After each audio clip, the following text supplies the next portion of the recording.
Bonjour à tous, aujourd'hui je vais monter un radiateur sur le mur, là, sur ce support-là. Ok, donc c'est un grand radiateur qui fait de hauteur 1,82,5, la largeur 55,5 et la profondeur ou l'épaisseur, donc il fait 9,5.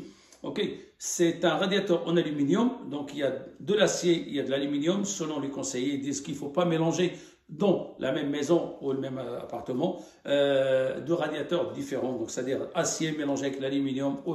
Donc il faut mettre soit l'acier partout, soit l'aluminium partout. Donc nous, on a de l'aluminium. Voilà, ce radiateur que je vais installer ici contre le mur, ce mur-là, c'est du placo-plâtre. Donc faites très attention, c'est que il livre des petites chevilles avec des petites vis, mais moi je vous conseille de changer ça, de mettre vraiment des grosses chevilles avec des grosses vis. Moi j'ai des placo-plâtre, donc c'est un autre système de fixation, donc c'est avec des chevilles mollies, donc c'est des chevilles mollies en métal qu'on met à l'intérieur, on perce, on met à l'intérieur. Je vais vous faire une petite démo, et quand on appuie, ils explosent à l'intérieur, et voilà, ça fait un peu... ça force contre le placo-plâtre. Le problème de ce type de radiateur, donc voilà ce qu'il livre avec. Donc c'est ça le support. Okay, voilà, si c'est large, donc vous mettez ça. Ça c'est plus large. Ok. Donc moi j'ai mis ça, c'est pas large. Ok. Le problème de ça, c'est pas le problème de ça, mais le problème de ça, c'est-à-dire si vous avez un placo-plâtre qui est voilà, et vous avez un doute ou qui est fragile et tout, faites très attention. Alors le conseil, c'est que d'utiliser des chevilles mollies. Si vous avez du placo-plâtre, des chevilles mollies, des grosses qui supportent beaucoup. Alors, moi, je suis allé dans le magasin que vous connaissez, de bricolage, le magasin français que vous connaissez, de Triangle Vert. Et ben, ils m'ont conseillé de prendre des chevilles mollies, des petites chevilles mollies, des nouvelles ou je sais pas quoi, qui supportent beaucoup. Alors, c'est niet, c'est zéro. Alors, on m'a conseillé de prendre cette marque-là. Ok? C'est de la merde. C'est de la merde, cette marque-là. Voilà. Ils disent que les petites comme ça à 40 kg, franchement, c'est de la merde. Ça, c'est ça qui m'a bousillé mon placo-plâtre. Voilà. Donc, prenez des chevilles normales qu'on voit, les classiques, qui supportent bien. Parce que ces chevilles-là, c'est des petites chevilles qui disent qu'ils supportent 40 kg. Donc, moi, j'ai mis ça, ça m'a pété le placo-plâtre. C'est à cause de ça que vous voyez quelque chose ici, un rectangle blanc. Ok, je vais vous expliquer ce que c'est. Donc voilà, donc c'est ça qui a massacré mon placo-plâtre. Donc si vous avez un problème de placo-plâtre ou truc percé, tout ça, bouchez et refaites comment ça s'appelle, un nouveau trou avec des chevilles mollies. Mais moi, ce que j'ai fait pour renforcer justement le mur, eh ben, je vais vous rapprocher la caméra, vous allez voir, j'ai mis un morceau de métal, c'est-à-dire une plaque métallique que j'ai fixée avec des chevilles mollies, les autres, les traditionnels, pas l'autre marque que l'autre m'a conseillé. Et ça tient très très bien. Je vais vous rapprocher la caméra et vous allez voir. Voilà, donc j'ai mis une plaque que j'ai fixée avec des chevilles mollies. J'ai mis 8 vis, 3, 4, et là ici il y en a 4 sur chaque côté. Vous voyez? Voilà. Hop. Je mets ça et voilà, je mets 2 vis ici sur la plaque et la plaque et renforce le mur. Et j'ai repeint en blanc et voilà, et les derrière, ça ne se voit pas. Être sûr et certain, voilà, hop, on accroche très très bien. Et ici, donc les cheveux mollies qui font 35 kg, ben 35 x 8, donc voilà, faites le calcul, vous allez voir, voilà. J'ai mis en bas des équerres. Voilà, c'est ça les équerres que j'ai acheté pour mettre au-dessous pour supporter le radiateur. Ils font 40 cm de hauteur et voilà, et de largeur, ils font 26,5. Voilà, que j'ai découpé ici, à partir de ce trou-là, et hop, là, à partir de ce deuxième trou, j'ai découpé, et ça fait l'épaisseur de mon radiateur, et voilà, donc et ça tient très très très bien. Voilà, et après, quand vous découpez, bah, vous faites ça joli, hein. Vous reprenez la partie qui est, voilà, et là, là où vous avez coupé, voilà, une petite finition, et voilà. Voilà, par contre, j'ai une petite astuce, donc voilà, le radiateur, il est monté, mais il y a un petit jeu, donc c'est pas la peine de paniquer, on sait très bien qu'il est là, hop, il se met là, moi je suis au max, ça c'est une vis de réglage, mais je suis au max, donc je peux pas, je peux descendre, mais je peux pas monter, mais moi je veux qu'il monte, pour que le radiateur, hop, il bouge plus, parce que s'il est un petit peu voilà, vers le bas, donc il y a un petit jeu. Alors l'astuce, c'est que vous prenez une petite rondelle comme ça, ok, vous voyez, hop, une petite rondelle, que vous râpez ici, vous la râpez avec une disqueuse, et vous élargissez un tout petit peu le trou pour qu'il puisse, là il ne rentre pas. Vous voyez, hop, il ne rentre pas. Donc élargissez un tout petit peu le trou pour que ça rentre comme ça, hein, facilement, parce que il faut la mettre après le montage. Donc voilà, élargissez un peu le trou, vous la mettez, râpez ici de ce côté-là, le côté-là qui est râpé, parce que sinon le radiateur ne passe pas là. Vous la râpez ici, vous mettez, moi j'ai mis, ça ne bouge pas, regardez. Ça ne bouge pas. Voilà, les deux robinets sont branchés. Donc, le robinet que vous voyez blanc, c'est le départ. Donc, il est toujours à gauche, côté extérieur. Voilà, maintenant, on passe à la purge. Alors, pour purger un radiateur, vous avez soit une clé spéciale, donc ça se trouve chez les plombiers, donc on n'a pas vraiment besoin. Sinon, un tournevis plat, mais un tout petit peu large, hein, pas très, voilà. Vous voyez? Ok? Comme ça, il rentre, comme ça, vous ne foirez pas la vis. Et un petit pot comme ça, regardez, un petit pot de confiture, ce que vous voulez, de compote. Voilà, mettez ça, hop, sous le robinet, vous ouvrez, vous allez entendre de l'air qui va sortir. Et vous attendez jusqu'à ce que l'eau commence à couler et vous fermez. Là, ça veut dire que le radiateur, il est rempli d'eau. Voilà. Voilà, il y a de l'air qui sort.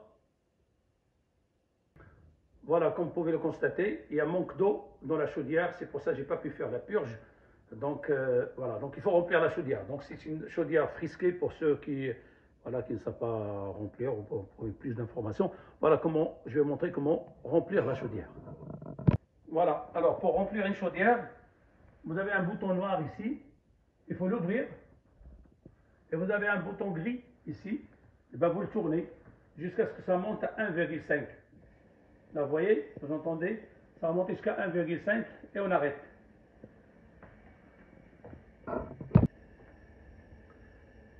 Voilà, ça monte petit à petit.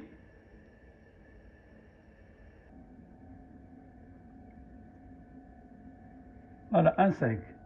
Là, je coupe, j'arrête, je remets l'autre bouton noir, pareil, hop, je le tourne.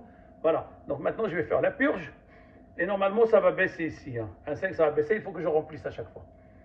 On revient ici et on met le pot et on ouvre. Alors du coup, j'ai monté la pression à 1,9 et je vais la baisser d'ici, au lieu de faire l'aller-retour à chaque fois. Donc je sais très bien que ça va baisser, donc voilà, je vais le vider d'ici, ça va se baisser de l'autre côté. Ça sort plus. Donc là maintenant, je vais voir la pression là-bas. Est-ce que je suis arrivé à 1,5 ou non? Si je suis à 1,6 ou 1,7, donc j'ouvre ici, je descends, je sors l'eau pour que ça descende de l'autre côté. Voilà, j'ai découpé l'équerre, j'ai mesuré l'épaisseur des radiateurs et je vais faire 3 fixations, une là, une au milieu et une autre ici, ou bien je vais garder peut-être ce trou là. Ok, un conseil, essayez de faire un seul trou oblong. Pour ceux qui ne connaissent pas, un trou oblong, c'est un trou qui est large ou qui est ovale. Par exemple, celui-là, il est large. Celui-là, ça vous permet de régler la hauteur. Ok, parce qu'on ne sait jamais, si vous faites des trous sur le mur, 3 trous, et après, s'il faut régler la hauteur, après, c'est la galère. Donc, vous ne pouvez pas casser, et surtout si c'est des placo-plâtre. Ok, donc, faites un seul trou oblong, au milieu, par exemple. Vous mettez ça, vous le fixez, hop, vous faites le trou et vous réglez. Ok, ne serrez pas la vis, vous réglez. Une fois c'est réglé, vous enlevez le radiateur et là, vous allez trouer les autres trous. Voilà, on y va.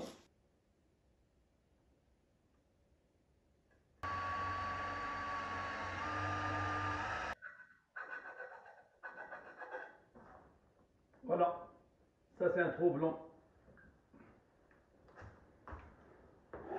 Vous voyez, ça c'est un trou blanc que je viens de faire. Et on peut faire même autre chose, on prend ce support-là, on met un petit trou ici, à l'extrémité, on met une vis, hein, on le pose au-dessous du radiateur, on règle, on met un trou, on met une vis ici avec écrou, et quand le radiateur s'oppose ici, eh ben, il ne bouge pas vers là. Il est bloqué par la vis. Ok, et ça fera mieux que le support d'origine.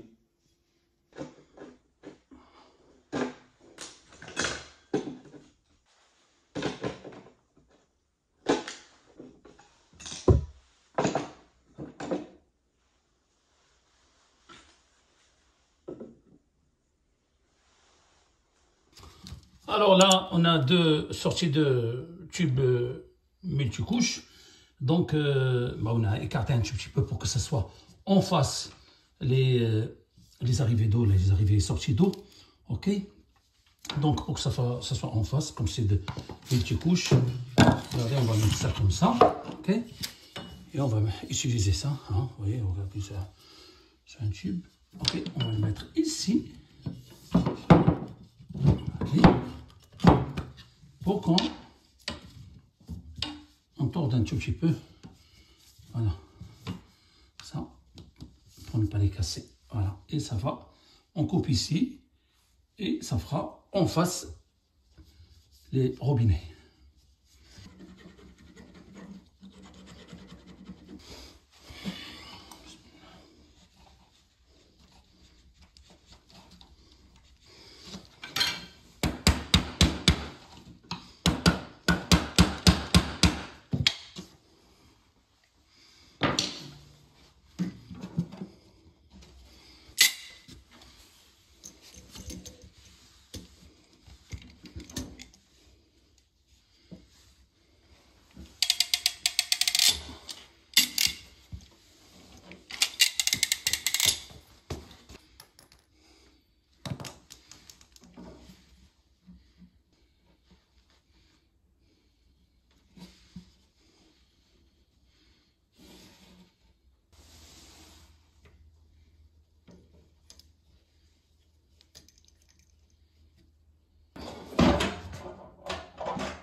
Voilà, deuxième radiateur monté.